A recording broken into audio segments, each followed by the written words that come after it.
Assalamualaikum warahmatullahi wabarakatuh. Saya Aji, selamat datang di Bakunya Dunia.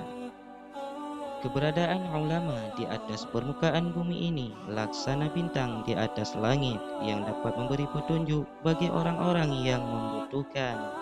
Dan pada pertemuan kali ini saya akan membahas kisah habaib. Namun sebelum lanjut, jangan lupa like, komen, dan subscribe. Dan langsung saja, berikut adalah kisahnya. Ya Nabi salam alaika, Ya Rasul salam alaika.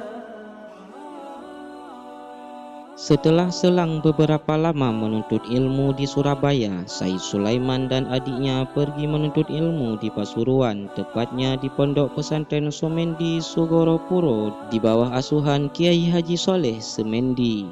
Setelah sampai di Pasuruan dan setelah kakak beradik ini mengungkapkan keinginannya, mereka berdua diajak Kiai Haji Soleh Semendi mandi di Sungai Winongan. Secara tiba-tiba Kiai Haji Soleh Semendi menghilang tanpa meninggalkan jejak. Tak lama kemudian muncul kembali. Menghilang semacam itu terulang 2 kali. Said Sulaiman dan adiknya memiliki firasat bahwa Kiai Haji Soleh Semendi bermaksud menguji sejauh mana kesaktian dirinya dan adiknya. Akhirnya Said Sulaiman dan adiknya berunding. Akhirnya mereka sepakat apabila nanti Kiai Haji Soleh Semendi sedang mandi, sandal miliknya dipegang bersama agar Kiai Haji Soleh tidak bisa menghilang sebagaimana kejadian sebelumnya.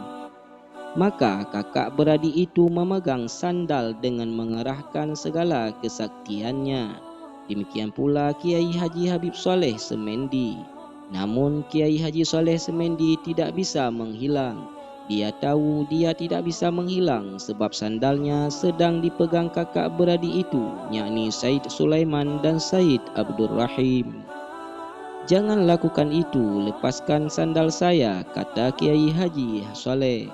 Setelah kejadian ini, Kiai Haji Soleh Semendi mengakui kesaktian kakak beradik yang masih keturunan Rasulullah Sallallahu Alaihi Wasallam itu. Masih banyak cerita yang menakjubkan antara Kiai Haji Soleh Semendi dengan Said Sulaiman. Di antara kisahnya lagi, saat itu Kiai Haji Soleh hendak bepergian. Sebelum pergi, berpesan kepada santri-santrinya agar halaman rumah dibersihkan selama beliau bepergian. Akhirnya, semua santri Kiai Haji Soleh Semendi kerja bakti. Saat itu juga Said Sulaiman melakukan pekerjaan menakjubkan.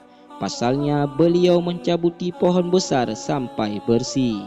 Tentu saja Kiai Haji Soleh kaget dan terkejut, pohon-pohon besar juga dicabuti. Setelah tahu bahwa yang mencabut itu Said Sulaiman, maka Kiai Haji Soleh Semendi menitahkan untuk mengembalikan pohon yang telah tercabut itu seperti keadaan semula.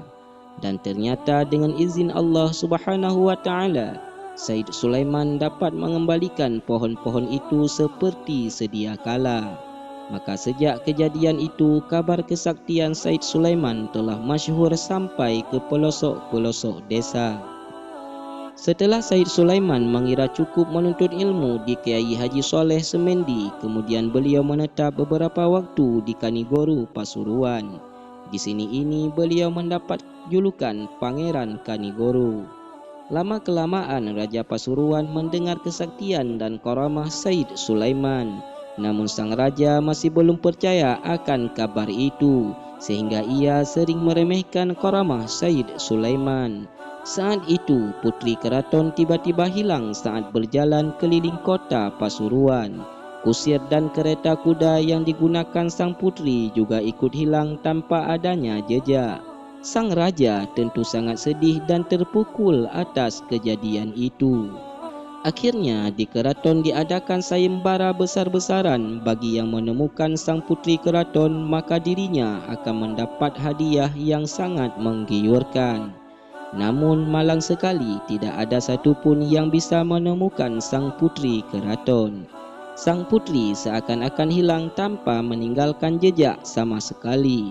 Akhir cerita, sang raja meminta Said Sulaiman yang sebelumnya diremehkan untuk mengembalikan sang putri ke keraton itu. Di hadapan Raja Pasuruan, Said Sulaiman memasukkan tangannya ke dalam saku. Beliau melempar sesuatu dari dalam saku ke halaman. Sesuatu yang menakjubkan terjadi. Sang putri keraton dengan izin Allah Subhanahu wa taala muncul bersama kereta dan kusirnya di halaman keraton. Konon sang putri dibawa jin ke alam gaib. Dengan penuh takjub dan kagum juga gembira, sang raja akhirnya telah menemukan putrinya yang selama ini tidak diketahui rimbanya. Atas kejadian ini, raja meminta Said Sulaiman untuk menikahi putrinya sebagai tanda terima kasih. Namun Said Sulaiman menolak dan memilih kembali ke Kanigoro Pasuruan. Tak lama berselang, Said Sulaiman diambil menantu gurunya, Kiai Haji Soleh Semendi. Awal mulanya Said Sulaiman menolak dengan halus, namun akhirnya dengan beberapa alasan beliau menerima tawaran gurunya itu. Kemudian beliau menikah dengan putri Kiai Haji Soleh Semendi yang kedua, sedangkan adiknya Said Abdul Rahim menikahi putri Kiai Haji Soleh Semendi yang pertama, sehingga istri Said Sulaiman merupakan adik kandung istri Said Abdul Rahim. Orang-orang Pasuruan mengenal Said Abdul Rahim dengan julukan Mbah Arif Segoro Puro. Dia tinggal di sana sampai meninggal. Dan adik kedua Said Sulaiman yang bernama Said Abdul Karim, makamnya di kawasan pemakaman Sunan Ampel. Dia meninggal dunia di Surabaya. Said Sulaiman juga memiliki istri lagi berasal dari Malang, dan istri yang satu ini dia dikaruniai putra bernama Said Hazam. Itu dia kisah kita kali ini. Nasihat dari para ulama barangkali bisa membuat kamu lebih semangat dalam menjalani kehidupan, lebih tabah menghadapi setiap ujian.